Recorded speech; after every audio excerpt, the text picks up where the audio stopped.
Bonjour tout le monde. Donc, j'ai décidé d'arrêter les séances interactives et donc de continuer de délivrer le contenu de formation autour du langage de programmation Julia sur ma chaîne YouTube. Donc, aujourd'hui, je vais parler un petit peu des tableaux sous Julia et je vais principalement me consacrer à la présentation de l'utilisation des tableaux à la manière des listes sous Python, sous Julia, sachant que la notion de tableau sous Julia elle est plus générale que celle proposée par Python, mais pour, disons, vous initier à l'utilisation de ce type de collection de données, avant d'aller plus loin dans disons, les fonctionnalités avancées liées à ce type de données. Donc, je vais commencer d'abord par vous, disons, vous aligner à ce que vous connaissez déjà sous Python, comment on peut le reproduire sous Julia et qu'est-ce qu'on peut retrouver de nouveau chez ce langage de programmation qu'on l'a pas déjà sous Python. Une fois on aura maîtrisé cette partie, on pourra aller plus loin et attaquer la partie liée à, disons, l'utilisation disons, des tableaux dans disons, des scénarios plus complexes et plus avancés et voir ce que peut apporter ce langage de programmation par rapport à Python et pourquoi on doit basculer vers Julia lorsqu'il s'agit de réaliser des calculs scientifiques d'une manière, disons, rapide, sûre, précise, ou la plus précise tout simplement, parce que parler de précision absolue ici, ça n'a aucun sens. Donc, pour ne pas perdre beaucoup de temps, donc, je vais me diriger directement vers disons, le vif du sujet. Donc, je vais commencer par dire que les tableaux sous Julia sont, disons, une sorte de collection de données indexées numériquement et qui se diffèrent des tables qu'on a vues la deuxième séance par le fait qu'ils sont des structures de données muables. Ça veut dire qu'il n'y a aucune contrainte sur, disons, la possibilité d'étendre leur contenu et d'augmenter leur occupation en mémoire, à l'opposé des tables qui sont figées dès le départ. Et donc, pour les tableaux sous Julia, ils ont ce caractère extensible. Donc, je peux commencer par exemple par un tableau vide et puis le remplir au fur et à mesure que je collecte des données que je suis censé stocker dans ce type de tableau. Alors, avant d'aller plus loin et voir tout ça, je vais commencer d'abord par, comme je l'ai dit, explorer disons, les tableaux sous Julia à la manière de Python. Ça veut dire que je vais utiliser maintenant les tableaux comme étant tout simplement des listes. OK? Et donc, pour déclarer un tableau sous Julia, bah, tout simplement, je vais utiliser les crochets pour faire cette déclaration. Alors, je vais, comme on l'a fait jusqu'à maintenant pour tous les types de données, donc je vais utiliser l'opérateur d'affectation. Ce que je vais mettre à gauche, c'est tout simplement le nom de la variable qui va recevoir les données de ma liste. Et ce que je vais mettre à droite, c'est tout simplement le constructeur de la liste qui est dans notre cas, ce sont les crochets. Et à l'intérieur de ce crochet-là, je vais mettre, disons, mes données que je suis censé stocker dans cette variable. Alors, je vais nommer cette variable liste. Je vais commencer par mettre tout simplement liste.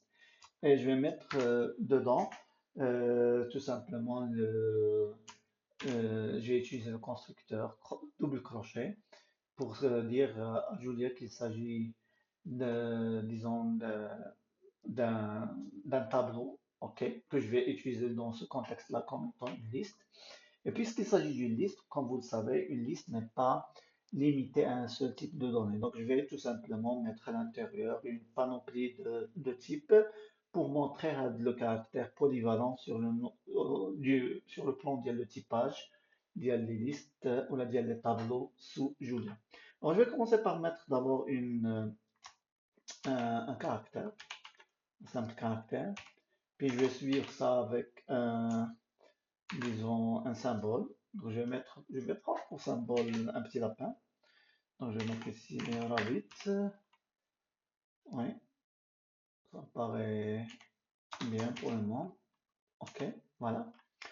Et après, je vais mettre tout simplement un entier, codé sur 64 bits, suivi d'un entier non signé, codé sur 128 bits.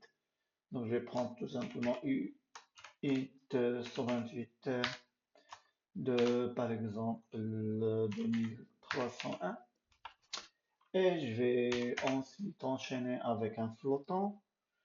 Disons, pour le flottant, je vais prendre par exemple 628. Je vais prendre aussi un irrationnel, donc je vais mettre pi, tout simplement. Après un rationnel, je vais mettre 3 sur 4. Et enfin, je vais mettre un tuple, ok, qui contient d'abord une chaîne de caractères. Donc, je vais mettre tout simplement séance 3. Voilà, séance 3. Là, je vais mettre un autre, disons, nombre. Je vais mettre 0. Et en fin de compte, je vais mettre, je sais pas, peut-être un booléen. Donc, je vais mettre tout simplement tout. Voilà. Et voilà. Et je lance.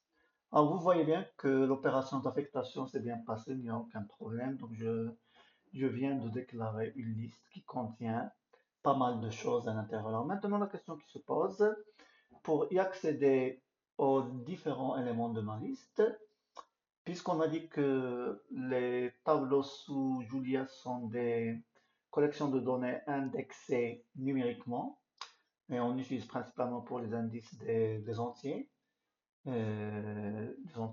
principalement non signés.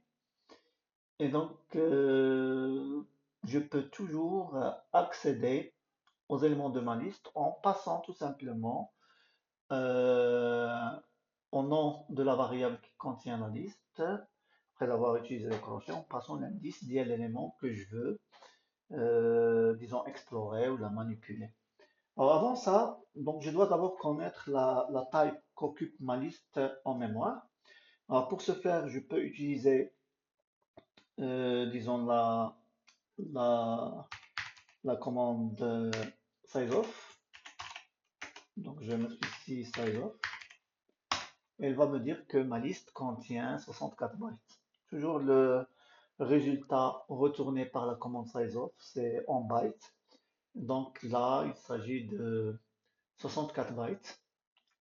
Alors, je peux aussi avoir, disons, la taille de ma liste en termes de nombre d'éléments. Donc, je peux toujours utiliser la fonction length. On l'a déjà vu lorsqu'on a manipulé les tuples. Donc là, il suffit de prendre. Donc, je vais, disons, respecter la même syntaxe. Ça veut dire l'utilisation bien les pipes, les pipes, les tubes, en d'autres termes. Donc, je vais prendre la liste comme ça, puis je mets un tube, et puis je mets tout simplement la fonction length. Et elle va me dire que ma, ma liste contient tout simplement 8 éléments. En d'autres termes, chaque élément de ma liste, il il occupe en mémoire 64 8 bytes, tout simplement. Puisque la taille globale de la liste, selon ce que je viens de montrer ici, la taille globale, c'est 64 bits.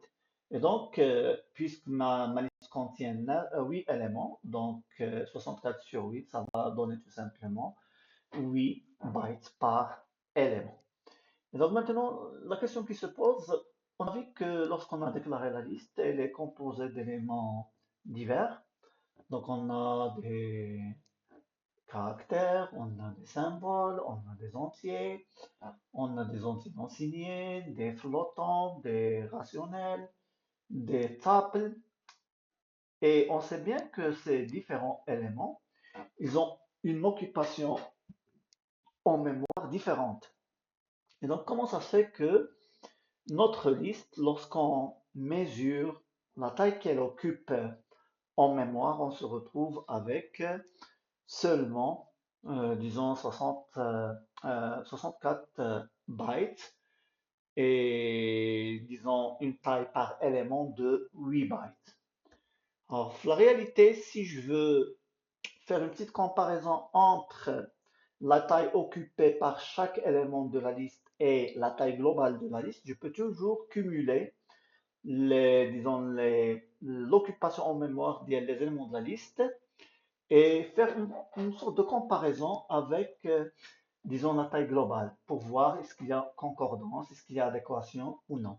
Donc pour ce faire, je peux toujours faire une petite itération sur les différents éléments de ma liste. Je commence d'abord par déclarer une taille cumulée. Donc je vais l'initialiser à 0. Et après, je vais mettre tout simplement for lm in list. Et je vais tout simplement incrémenter ma variable taille. Je vais lui ajouter tout simplement excuse, plus égal. Donc je vais appliquer maintenant sizeOf sur les éléments de la liste.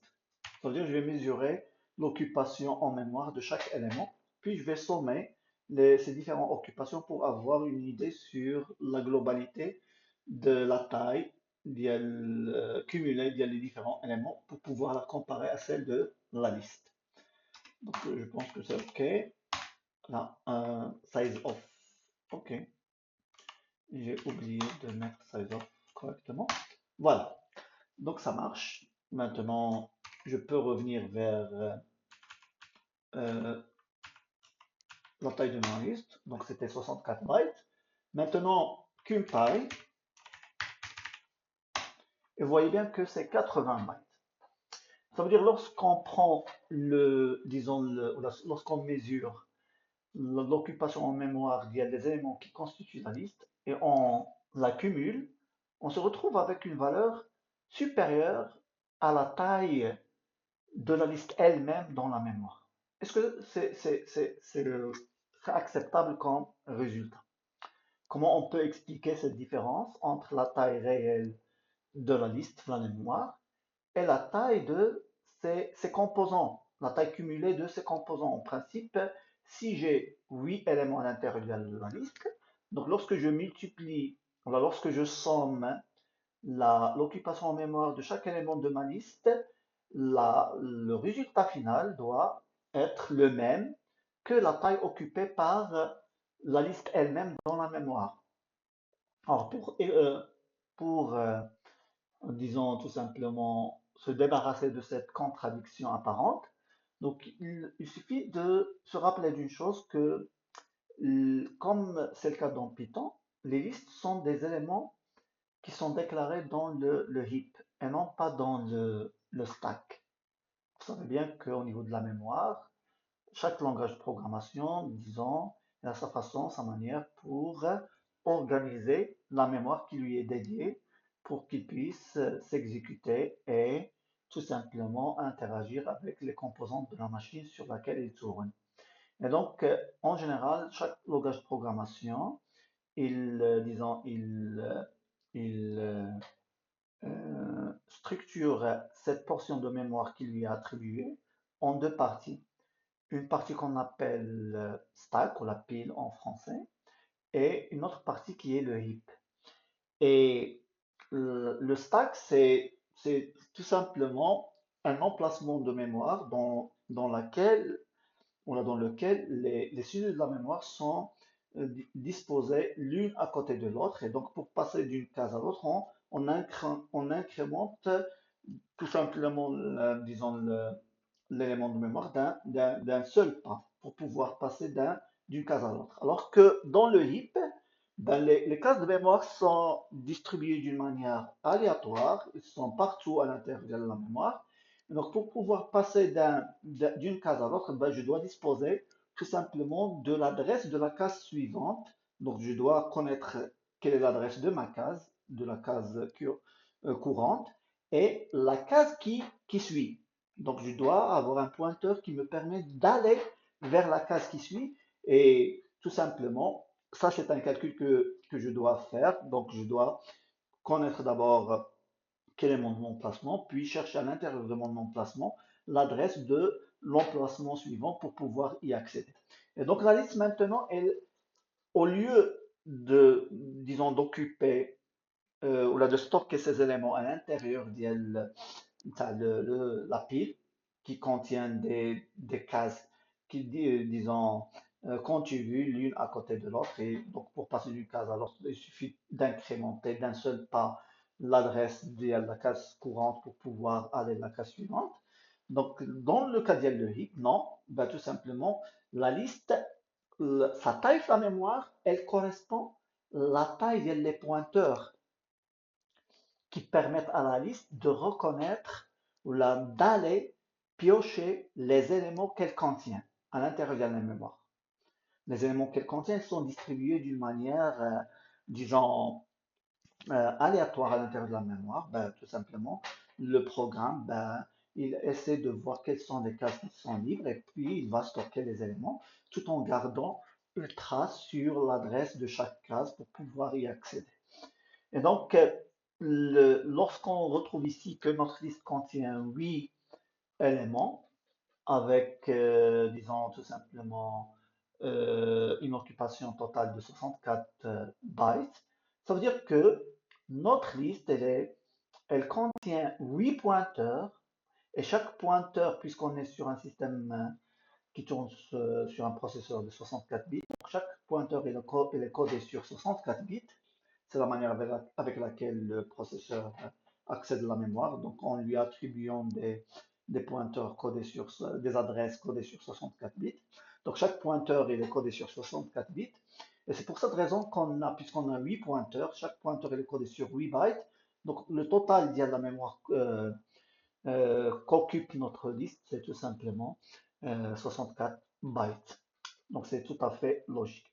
Après, le pointeur, lorsqu'il va me permettre d'aller à la case qui contient l'élément auquel je m'intéresse, ben, tout simplement, ce pointeur-là, il va tout simplement me dire, voilà le début de l'adresse qui contient l'élément que vous êtes en train de chercher. Et après, la taille de cet élément va dépendre de ce que je stocke à l'intérieur. Si il s'agit d'un caractère, bah, tout simplement, j'aurai une occupation de 4 bytes, puisque les caractères sous Julia sont gérés sur 32 bits. S'il s'agit d'un entier codé sur 64 bits, ben, tout simplement, j'aurai affaire à 8 bytes. S'il s'agit d'un entier non signé codé sur, disons, 128 bits, ça sera tout simplement 16 bytes, et ainsi de suite. Donc on peut toujours se vérifier cette explication en allant chercher par exemple disons la taille du premier élément. Donc le premier élément, je sais bien que si je prends le premier élément, donc pour y accéder, comme je l'ai dit tout à l'heure, la liste c'est une collection de données, disons indexées par des entiers non signés. Donc il suffit de lui passer la valeur ou le numéro de la case qui contient l'élément auquel on s'intéresse pour pouvoir y accéder. Alors là, je dois soulever une chose, c'est que euh, les tableaux sous Julia, ils ont, disons, une indexation qui commence par 1 et non pas par 0, comme c'est le cas pour Python, le C, le C++, le Java aussi. Donc, sous Julia, on commence à 1 à la manière de MATLAB. Donc, il faut faire attention à cette petite différence. Sinon, pour le reste, c'est la même chose. Donc, pour accéder à n'importe quel élément, ben, tout simplement, on va tout simplement placer à l'intérieur de crochet le numéro de la case. Et donc, puisque je veux connaître le premier élément, donc je vais mettre tout simplement 1. Et donc, il me retourne l'élément que contient la première case, qui est un caractère. Donc, c'est un caractère dont il me dit que c'est du ASCII, mais au niveau du codage, il utilise l'Unicode. L'Unicode, sous Julia, on utilise principalement 32 bits. Donc, si je veux m'assurer de ça, bah, tout simplement, je vais passer ce premier élément à la fonction sizeOf et voir ce qu'on va obtenir. Et donc, comme vous voyez bien, il s'agit bien de 4 bytes. Donc, vous voyez bien, le premier élément n'occupe pas 8 bytes, comme on peut le constater hâtivement à partir disons, du résultat qu'on a trouvé lorsqu'on a mesuré la taille diagonaliste. On s'est dit que c'est 64 bytes, on a 8 éléments, donc 8 bytes par élément. Alors, on voit bien ici que le premier élément, c'est 4 bytes. Ça veut dire que les 8 bytes, il y a le premier élément de la liste, elle désigne le pointeur qui pointe sur cet élément-là. Et donc l'adresse codée sur 8 bytes, sur 64 bits, il me permet d'aller tout simplement vers le premier byte utilisé pour coder le caractère C, dans mon cas ici. Ok. On va voir la même chose pour le deuxième élément. Le deuxième élément, c'est un symbole composé d'une seule lettre. Ok. Et donc ça, il aura la même taille. Il n'y a aucune différence. Le troisième élément, par contre, c'est un entier. Je vais partir vers le quatrième, qui est un entier non signé. On voit bien qu'on va retrouver 16. Pour la simple raison, c'est que on a utilisé un entier non signé sur 128 bits, donc c'est 16 bytes, et ainsi de suite. Donc on aura le même constat lorsqu'on va partir, par exemple, mesurer la taille le dernier élément. Le dernier élément, je pense que c'était un tuple. Donc pour s'en assurer, je peux aller directement vers le dernier élément. Donc soit je tape 8, soit je peux utiliser aussi le mot-clé AND. Le mot-clé AND, utilisé à l'intérieur des crochets, me permet directement d'aller vers le dernier élément de ma collection. Donc si je fais ça, et donc je me retrouve avec 24 bytes. Et je sais bien que mon dernier élément il est composé de 3 éléments. Donc j'ai une chaîne de caractères, j'ai 0 et j'ai true. Je sais bien que true c'est un booléen. Et un booléen, je pense, pour les booléens sous Julien, on utilise seulement un byte pour les représenter. On peut toujours s'en assurer. Donc si je fais true et je le mets à size off, je vais retrouver avec 1. Donc je sais bien que le booléen c'est 1. Pour le 0, 0 ici, c'est un entier. Donc le compilateur de Julia va le décoder comme étant un entier codé sur 64 bits. Donc il va lui attribuer tout simplement 8 bytes. Donc j'ai 8 bytes pour 0, j'ai 1 byte pour true. Donc ça sera 9 bytes. Et le reste, ça sera combien? Le reste, c'est une chaîne de caractères. Donc elle contient, je pense, 1, 2, 3, 4, 5, 6, 7, 8 caractères. Et les chaînes de caractères en général sont codées sur un byte. Chaque caractère dans la chaîne de caractères est codé sur un byte.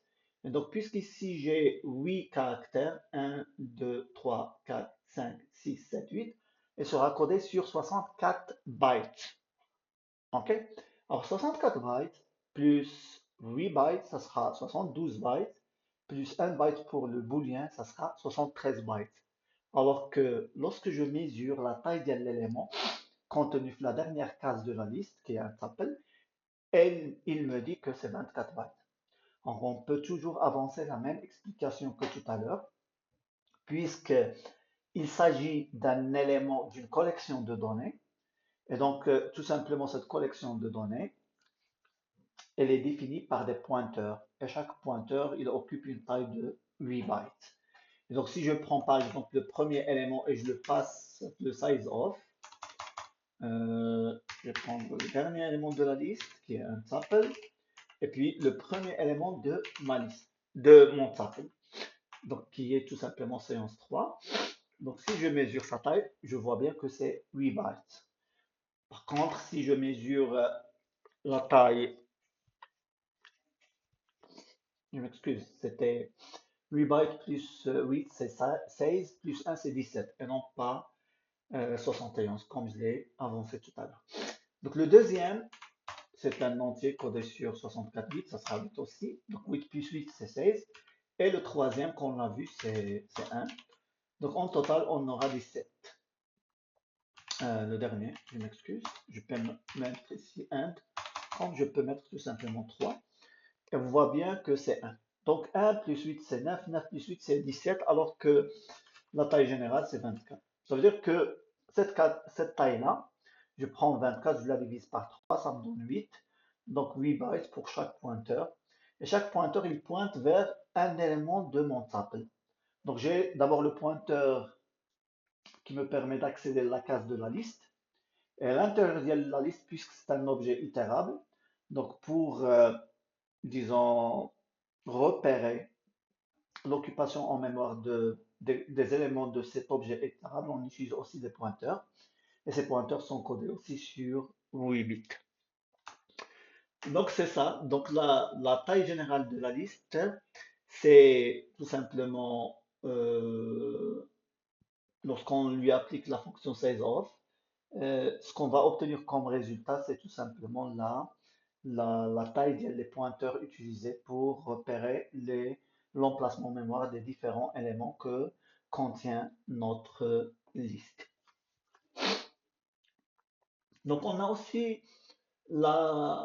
une syntaxe équivalente au crochet. Cette fois-ci, il va utiliser des fonctions pour pouvoir accéder aux différents éléments de la liste. Là, c'est disons, euh, une, une manière simplifiée pour, disons, pouvoir accéder aux éléments de la liste au lieu de taper toute une fonction avec ses arguments et tout ça. Donc, bah, tout simplement, on prend le nom de la variable suivi disons, des crochets à l'intérieur desquels on met l'indice de la case désignée ou la ciblée et on obtient tout simplement notre élément. Donc, l'autre façon, la façon la plus détaillée, la plus complexe pour pouvoir faire le même type d'accès, c'est d'utiliser la fonction getIndex. Et là, je dois soulever une chose que sous Julia, on n'a pas cette notion disons, d'encapsulation de la data avec la logique qui permet de manipuler cette data. Ça, c'est, disons, la manière qu'on trouve dans les langages de programmation orientés objets tels que le Java, disons, le C++, le Python et tout ça. Donc, sous Julia, la data, elle est séparée de, disons, de la logique qui va permettre de manipuler cette data. Donc, pour pouvoir accéder à la data, on ne va pas prendre le nom de la variable et mettre un petit point, puis la méthode qui va nous permettre d'accéder l'élément. Non, on ne va pas faire ça. On va tout simplement faire appel à une fonction getIndex. Et cette fonction, qu'est-ce qu'elle prend comme argument? Ben, tout simplement, il prend le nom de la variable qui contient les données de la liste, une liste dans notre cas, suivi de l'indice de la case auquel on veut accéder. Par exemple, la dernière case, donc je vais mettre tout simplement 8, et elle va me retourner le tuple. Si je mets 7, elle va me retourner 7. Elle va me retourner le rationnel. Si je mets 6, elle va me retourner la valeur d'LP, et ainsi de suite. Et donc ça, c'est équivalent à cette écriture. On peut même le vérifier. Donc si je vais mettre une comparaison qui me permet, disons, lorsque j'utilise le triple égal, c'est une comparaison en profondeur qui va me permettre de comparer la valeur et le type. Donc, il y a la fonction, on va voir est-ce que ça va donner quelque chose. Donc, si je vais prendre liste 6, comme ça, Donc il me dit que c'est true. Les deux expressions sont équivalentes. Ça veut dire utiliser l'expression qui est à droite ou utiliser l'expression qui est à gauche. On va se retrouver avec le même résultat. Donc, disons que ce qu'on a à gauche, c'est une manière simplifiée pour exécuter cette fonction qui est à droite, qui est à gauche. Ce qu'on a à droite, c'est la manière simplifiée pour exécuter ce qu'on a à gauche. OK? Alors, on a aussi la possibilité disons, de parcourir la liste au sens inverse. Donc, on a cette façon disons, de mettre les indices d'une manière, de choisir les indices qu'on va passer entre les crochets d'une manière, disons, aléatoire. Donc, je peux commencer par 1, puis aller vers 5, puis retourner vers 3, puis aller vers 8, et ainsi de suite. Comme je peux commencer par exemple, 1 et en utilisant une méthode ascendante jusqu'à ce que j'arrive le dernier élément, 1, 2, 3, 4, 5, 6, 7, 8. Comme je peux faire le contraire, commencer par 8 et décrémenter 8, 7, 6, 5 et ainsi de suite. Mais je peux aussi utiliser disons, le fameux mot-clé AND, on a vu tout à l'heure, et donc je peux le décrémenter directement. Donc le AND va tout simplement se calquer à la valeur à l'indice de la dernière case. À chaque fois que je le décrémente, il va tout simplement soustraire la valeur de décrémentation que j'ai utilisée de cette valeur-là pour pouvoir aller à la case désignée. Donc je peux afficher le dernier élément, je mets 1. Si je veux l'avant-dernier élément, ben, je vais mettre tout simplement moins 1. L'avant-dernier élément, je vais mettre moins 2, et ainsi de suite. Et donc, je peux aller en arrière, en commençant par le dernier élément, et retourner vers l'avant. Donc, on a cette possibilité. Donc, c'est l'équivalent du moins 1 dans Python. Donc, pour parcourir la liste dans Python dans le sens inverse, au lieu de passer, par exemple, le dernier élément, dans notre cas, ce sera 7 puisqu'on commence par 0. Donc au lieu de passer 7, je peux passer moins 1 pour le dernier élément, moins 2 pour l'avant-dernier, moins 3 pour l'avant-avant-dernier, et ainsi de suite, jusqu'à ce qu'on revienne vers le premier élément. Alors si par malheur, je passe ici, par exemple, length de liste, ça veut dire je vais décrémenter en utilisant la taille totale de la liste. Là, il va me retourner tout simplement une erreur pour me dire que sous Julia, on ne commence pas l'indexation par 0. Ni même on n'utilise pas des indices négatifs. Dans l'offre basique de Julia, après, il y a toujours possibilité d'utiliser ce qu'on appelle des tableaux spéciaux qui permettent de manipuler des indices négatifs à la manière de JavaScript. Sous JavaScript, les tableaux peuvent avoir aussi des indices négatifs sans aucun problème. Alors que sous C ou la C++, ou la Python, la Java ou la Julia, les indices sont strictement ou égal à 0, strictement supérieur ou égal à 0. Strictement supérieur dans le cas de Julia, strictement supérieur ou égal à 0 dans le cas de Python. Donc, si je mets même un indice négatif, donc j'aurai le même problème. Donc, je me dis que on ne peut pas accéder, euh, disons, aux éléments de notre liste en lui passant des valeurs négatives. C'est bon? C'est pas question qu'il ne trouve pas un élément à cet emplacement, bah, tout simplement, il ne sait pas gérer cette valeur. Ça veut dire, il ne sait pas, il n'a pas cette notion de dire que avant l'emplacement 1, il y a de la mémoire. Parce que au niveau de la mémoire, le premier pointeur commence à la position 1, il pointe vers la case 1. Donc, il n'y a pas possibilité d'aller, disons, le sens contraire, vers 0, moins 1, moins 2, et ainsi de suite, pour la simple raison, si une zone de mémoire interdit pour notre, euh, tout simplement, pour notre langage de programmation. Donc, c'est une manière pour tout simplement contrôler l'accès des zones non permises par mémoire en limitant toujours les indices à des valeurs qui ont leur équivalent en termes de pointeurs disons, éligibles, ok, qui permettent d'accéder à à des données déclarées à l'intérieur de notre liste. Donc ça, c'est au niveau de l'accès à la liste. Alors, après, on a aussi la possibilité d'utiliser des boucles, soit infinies, soit finies, pour pouvoir accéder aux différents éléments de la liste. Donc, je peux toujours utiliser, par exemple, la boucle for. Et sous Julia, on a cette possibilité, comme dans Python, soit d'accéder directement le contenu de la liste. Ça veut dire, je vais parcourir les cases une par une, mais je ne vais pas passer comme, disons, paramètre à ma liste l'indice de la case pour qu'elle puisse me retourner le contenu. Je vais directement dire à la liste de m'éjecter le contenu qu'elle contient à cette case-là, sans lui référencer d'une manière, disons, explicite l'indice de cette case. Donc ça sera d'une manière implicite. Donc je peux faire for lm in, par exemple, list.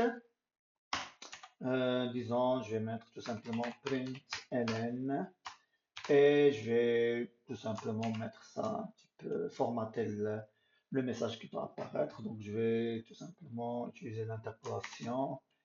Et non, je pense que c'est dans ce cas-là, je ne vais pas utiliser d'interpolation parce que j'ai pas accès les indices via les cases. Donc ce que je vais faire, c'est tout simplement afficher les éléments. Dans ce cas-là, je vais utiliser la fonction show lm et je vais mettre and ici. Voilà. Donc vous voyez bien que dans le premier cas, l'élément il contient la valeur C, dans le deuxième cas, c'est le symbole, dans le troisième cas, c'est un entier, etc., etc. Donc ça, c'est la première façon. La deuxième façon, c'est au lieu d'accéder le contenu de la case directement et le stocker dans la variable lm, donc je vais maintenant utiliser un entier. Dans ce cas-là, je dois parcourir les éléments de la liste, disons les indices des cases de ma liste. Donc je dois commencer par la première case et aller à la dernière case. La dernière case, son numéro, je l'obtiens en utilisant la fonction length appliquée à liste. Voilà. Et donc maintenant, je vais faire un petit peu de formatage. Je vais utiliser la fonction println. Et dans ce cas-là, je vais mettre l'interpolation de la variable i. Je vais mettre comme ça. Ça veut dire que la case numéro 1 contient, disons la même chose. Donc, je vais mettre ici l'interpolation. Cette fois-ci, je vais utiliser des parenthèses parce que l'élément interpolé, c'est un petit peu long. Donc, je vais mettre list i. Alors, je peux mettre list i comme je peux mettre get index. C'est la même chose. On a dit que ce sont deux éléments, deux écritures, là, deux expressions qui ont la même signification et qui vont générer le même résultat. Et après, je ferme la parenthèse de println. Et vous voyez bien que je peux afficher maintenant le contenu de ma liste. Case numéro 1 fait l'élément C, case numéro 2 fait ainsi de suite jusqu'à la fin. Donc ça, c'est une autre façon pour parcourir les éléments de ma liste. Je peux aussi utiliser la fonction ou la boucle while, faire une boucle infinie avec une condition d'arrêt après. Je peux aussi utiliser une autre fonction qui me permet d'itérer directement sur les éléments de la liste. Donc on a ce qu'on appelle for each. For each, il a une double fonctionnalité. Donc à la fois on a le fonctionnement de for qui va nous permettre d'itérer sur les cases de notre liste. Et on a ce each là, le each c'est tout simplement, il va dire que pour chaque case, on doit faire une opération spécifique. Ça veut dire, on va manipuler le contenu de la liste avant de le retourner vers le programme qui a utilisé la fonction for each. Et donc, for each s'attend toujours comme premier argument une fonction. OK? Alors, dans mon cas, je vais utiliser tout simplement println. Et après, je vais mettre le deuxième argument, le nom de la liste. et j'aurai la même chose, sauf que cette fois-ci, il n'y a pas de formatage spécial. Si on veut mettre un formatage spécial à l'intérieur, on doit tout simplement définir une fonction un petit peu complexe. Peut-être qu'on va faire ça lorsqu'on va attaquer le- la partie qui traite des fonctions pour le moment. On veut, disons, garder les choses simples pour se focaliser principalement sur le potentiel enfui à l'intérieur de cet objet qui est les tableaux sous Julia. Et donc ça, c'est la manière qu'on utilise pour accéder aux listes. Alors, la dernière chose avant de... les deux dernières choses avant de terminer cette partie-là, c'est sous Python, on a cette possibilité de commencer par des listes vides ou la même des listes pleines, et puis, disons, les étendre, les élargir en ajoutant, en retranchant d'éléments de cette liste-là. Donc sous Julia, on a aussi cette possibilité, on va voir comment. Donc revenons à notre liste. Et cette fois-ci, au lieu de l'initier dès le départ avec un ensemble de données bien connues, donc on va l'initier tout simplement avec rien. On va rien mettre dedans. Et donc lorsqu'on utilise les crochets vides, bah, tout simplement on crée une liste ou un vecteur vide dont le type c'est ini. Pourquoi ini? Parce que pour le moment, le compilateur, lorsqu'il va tout simplement exécuter cette opération d'affectation, il ne sait pas quel est le type de données qu'on va mettre à l'intérieur. Et donc pour lui, en général, quel que soit le type que vous allez mettre à l'intérieur de votre liste, tout simplement, il va contenir, disons un type qui est un sous-type de any. Je vous rappelle que any, c'est le nœud, disons, racine le système de typage de Julia. Donc, tous les types convergent vers any, ou là sont des sous-types de any. Et donc, maintenant, quel que soit l'objet qu'on va mettre, ou là, quel que soit disons, l'entité qu'on va mettre à l'intérieur de notre liste, elle sera gérée tout simplement sans aucun problème puisqu'elle sera coiffée par le type d'origine ou la racine qui est n. Alors maintenant, comment on va faire pour ajouter? Sous Python, on a la fonction append et la fonction insert.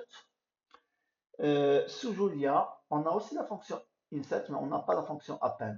Mais vous savez bien que sous Julia, on peut toujours faire les choses à la manière de Python. Donc je peux toujours, par exemple, faire append égale. Et je vais utiliser la vraie fonction qui va faire le travail de l'ajout des éléments à l'intérieur. Cette fonction-là s'appelle putch, mais on doit lui ajouter un petit symbole d'exclamation. Donc maintenant, append, elle a le code de la fonction putch. Le point d'exclamation sous Julia, ben, il représente dans ce cas-là, où là il, euh, il, euh, il permet de dire que cette fonction, lorsque je vais lui passer un paramètre, elle va modifier son état. Ça veut dire qu'elle ne va pas me retourner disons, un objet qui a les mêmes caractéristiques de mon paramètre de départ, mais sur lequel on a fait quelques modifications, hein, plus ou moins importantes. Et donc, je vais garder mon objet de départ et le nouveau objet retourné par l'appel de la fonction. Mais le push que j'ai ici avec le point d'exclamation, ce qu'il fait, c'est il va prendre l'élément liste et le modifier lui-même sans générer un nouveau élément. Alors, le putsch, dans le cadre du Julia, ce qu'il fait en réalité, c'est qu'il prend l'élément liste, le modifie, puis prend une copie et la retourne vers le programme qui a appelé putsch. On va voir ça. Donc, on a la possibilité soit d'utiliser un nouveau nom dans lequel on va stocker les éléments de notre liste. OK? Et comme ça, on aura deux éléments différents. Et on a aussi la possibilité d'appeler putsch sans utiliser une variable de stockage. Donc même s'il retourne quelque chose, il va la retourner tout simplement vers la mémoire principale liée du programme. Et le garbage collector va faire son travail tout simplement, puisqu'il va voir que cette valeur retournée n'est pas utilisée par d'autres parties du code ou la partie du programme qui est en train de tourner, il va tout simplement l'éliminer ou la supprimer. Donc on va voir comment on va utiliser Append.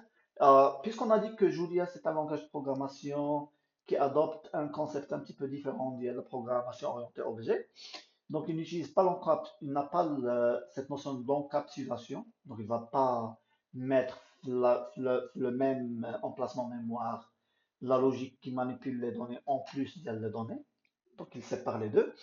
Donc pour appeler, pour utiliser append, on a besoin de faire append et on va mettre à l'intérieur le nom de la liste, voilà, et puis l'élément qu'on va ajouter.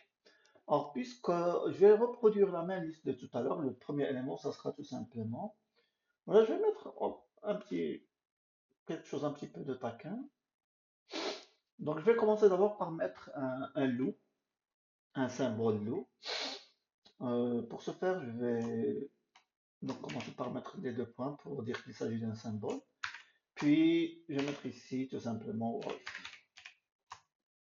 Voilà. Donc ça, c'est le premier élément de ma liste. Et vous voyez bien que maintenant, ma fonction, il retourne quelque chose vers le terminal. Donc la valeur retournée, c'est un vecteur de type any. OK? Et regardons maintenant au niveau de notre liste. Est-ce qu'elle contient quelque chose? Donc ce vecteur-là va tout simplement être supprimé par le garbage collector, via Julia. Voyons maintenant, est-ce que notre liste contient quelque chose? Au départ, c'était vide. Maintenant, on voit bien qu'elle contient un premier élément. Continuons notre opération disons, d'ajout d'éléments à notre liste. Donc, je vais maintenant passer à append toujours. Et cette fois-ci, je vais ajouter une chaîne de caractères. Disons mange. Voilà, disons, au lieu de mange, je vais mettre track pour pouvoir la manger. Donc, on doit d'abord capturer ce qu'on va manger.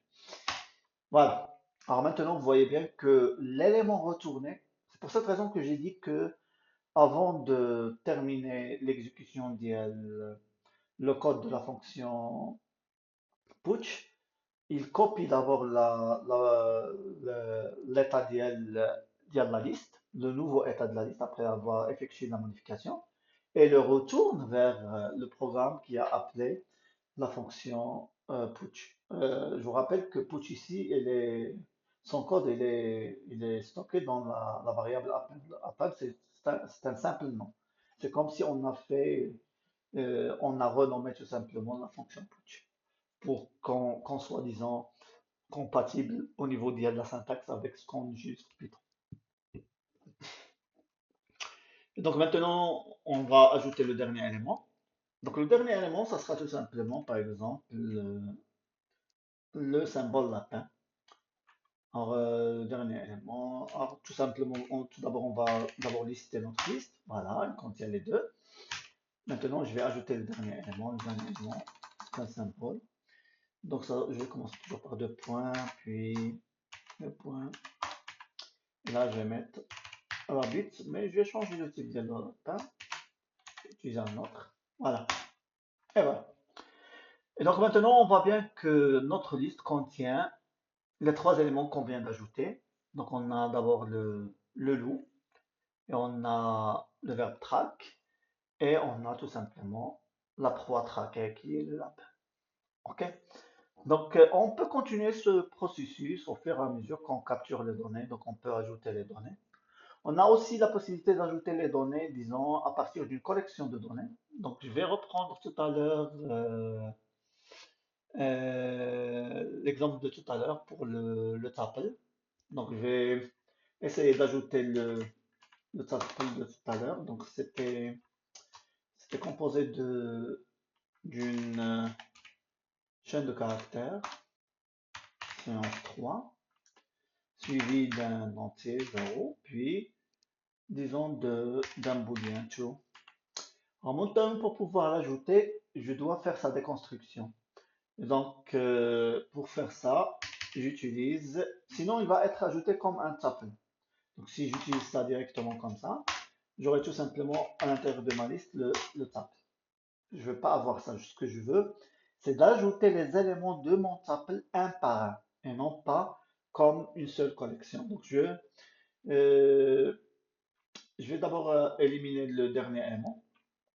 Donc, pour ce faire, je vais tout simplement réaffecter la liste en utilisant ce qu'on appelle le slicing. Donc, je vais commencer par le premier élément, je le garde et je prends le dernier élément. Je vais essayer d'éliminer le dernier élément. Donc, je termine le parcours de la liste, l'élément avant-dernier. Et donc, maintenant, liste, c'est pas liste. Voilà. Et voilà. Donc, j'ai éliminé le dernier élément. Ma liste maintenant contient tout simplement les trois éléments. Et donc, revenons à notre exemple de tout à l'heure. Pour pouvoir ajouter à tous les éléments, donc je dois faire la déconstruction. Et maintenant, j'ai les trois éléments ajoutés. Vous voyez bien que j'ai mon louf, le départ, puis le verb track, puis le lapin, puis séance, puis zéro, puis tout. OK? Alors, je peux aussi, disons, dans certains langages, on appelle cette fonction shift. Ça veut dire, je vais ajouter mes éléments avec le début de la liste, mais c'est la fin de la liste. Donc, je vais renommer ma fonction. Cette fois-ci, je vais utiliser le nom shift. Et cette fonction-là, c'est tout simplement push first.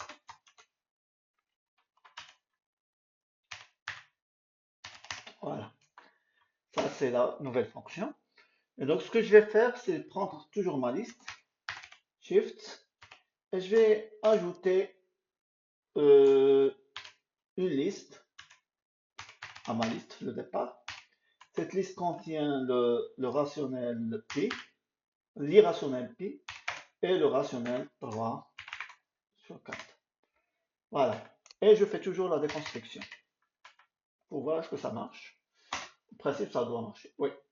Donc, j'ai ajouté, comme vous le voyez ici, j'ai ajouté pi, puis j'ai ajouté 3 sur 4 sous forme de 0,75. OK? Donc, ils se sont ajoutés à ma liste. Donc, je peux avoir ça en utilisant push first ou la shift que j'ai utilisé ici, que j'ai renommé en shift. Et j'ai aussi la possibilité de maintenant, au lieu de faire la suppression des éléments en utilisant le slicing, je peux toujours faire appel à des fonctions spéciales qui me permettent soit d'éliminer des éléments mais la fin de la liste, soit des éléments mais le début de la liste. Et donc, si je fais shift, je peux faire aussi un shift. Voilà. Donc, comme vous voyez ici, un shift n'a pas de sens puisque je ne l'ai pas déclaré encore. Donc, pour mettre un code à l'intérieur qui permet de faire la suppression d'éléments de la liste depuis son début, donc je peux tout simplement utiliser la fonction pop first. Et voilà. Alors maintenant, le code de pop first, il est, disons, lié au nom de la variable unshift. Et maintenant, je peux tout simplement appliquer cette fonctionnalité sur ma liste. Et voyez ce que je vais obtenir. Donc, j'enlève le premier élément. Si je tape maintenant liste, il ne contient plus le rationnel. Je recommence et j'aurai la même chose. OK? Alors, je peux faire la même chose au niveau de la fin. Donc, au niveau de la fin, c'était append. Alors, je peux tout simplement mettre pop. Même sous Python, on utilise pop. Donc, c'est pas la peine de chercher un autre terme. Donc, je garde pop. Et donc, ce que je vais faire, c'est pop, disons, le nom de la liste. Voilà. Donc, je prends le dernier élément. On n'a plus tout. Le dernier élément, maintenant, c'est 0. Je peux aussi faire un nouveau pop. Donc, on n'a plus 0. Et je vais faire un troisième pop pour enlever séance 3. J'affiche, j'ai maintenant ma liste.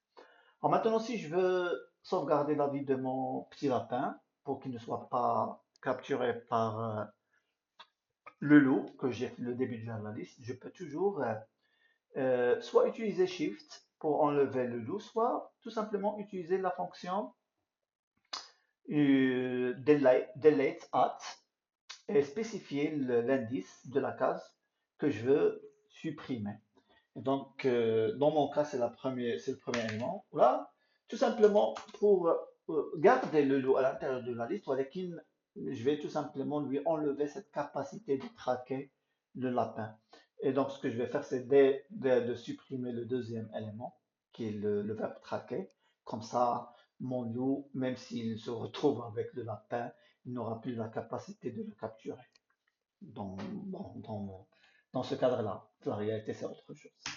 Alors, ce que je vais faire, c'est tout simplement prendre delete at et je lui passe comme premier élément la liste, puis comme deuxième élément l'indice de la case.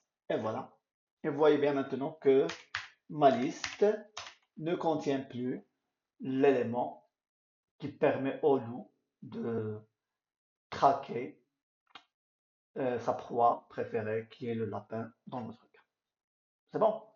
Après, on a la possibilité aussi si on est un petit peu méchant avec le petit lapin, donc on se dit que pourquoi pas, le loup, c'est la règle de la jungle, donc la loi de la jungle, donc elle a le droit de manger le lapin. Donc peut-être qu'on va lui remettre cette capacité-là. Et donc ce que je vais faire, c'est tout simplement, je vais utiliser la fonction insert.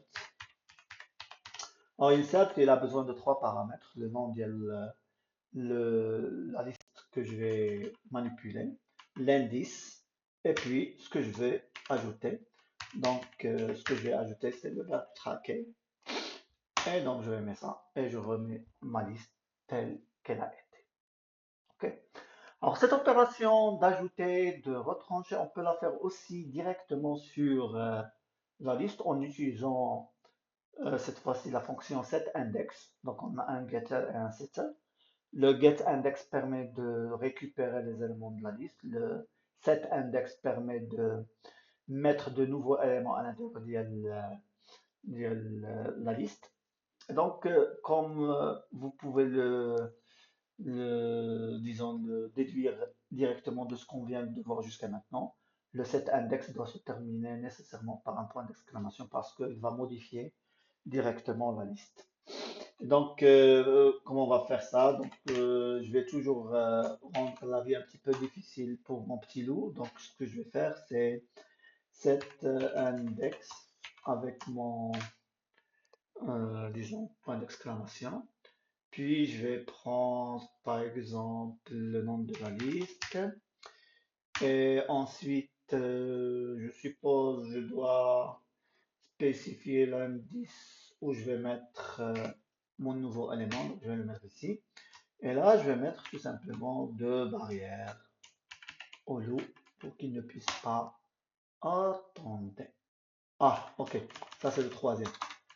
C'est un petit peu différent de insert, donc on doit le mettre ici. Voilà. Donc là, le loup, il n'a plus la possibilité d'attaquer le lapin, de traquer le lapin, de l'attraper puis de le manger. On a placé tout simplement devant lui une sorte d'obstacle. Alors, bon, on peut le considérer comme un obstacle. Donc, ce sont les principales manipulations à la méthode de Python qu'on peut appliquer au tableau sous Python utilisé comme étant des listes. Donc, on a vu que dans ce contexte-là, il n'y a pas, disons, une grande différence entre Python et Julia, à part, disons, c'est l'existence de différentes manières pour faire la même chose. Donc, après, ça revient le goût le programmeur, comment il conçoit son code. Donc, il a la possibilité d'utiliser les différentes approches pour réaliser, là, pour obtenir le même résultat. Alors, j'espère que cette séance vous a apporté disons, les éclaircissements nécessaires concernant l'utilisation les tableaux sous Julia sous forme de liste à la manière d'El Python. Après les séances prochaines, on va essayer de voir les utilisations avancées des tableaux, surtout le calcul numérique. Et là, on va voir comment Julia dépasse de loin les possibilités de Python, même si s'il est renforcé avec le- des frameworks très puissants tels que SciPy ou NumPy ou même PyTorch ou la TensorFlow. Au niveau de la rapidité de calcul, on va voir que Julia dépasse de loin Python, la manipulation des données numériques et disons de réaliser les mêmes opérations mais avec une rapidité très impressionnante. Alors jusqu'à la prochaine séance, je vous souhaite, disons, euh, euh, une bonne fin de journée et je vous remercie pour votre attention et à bientôt.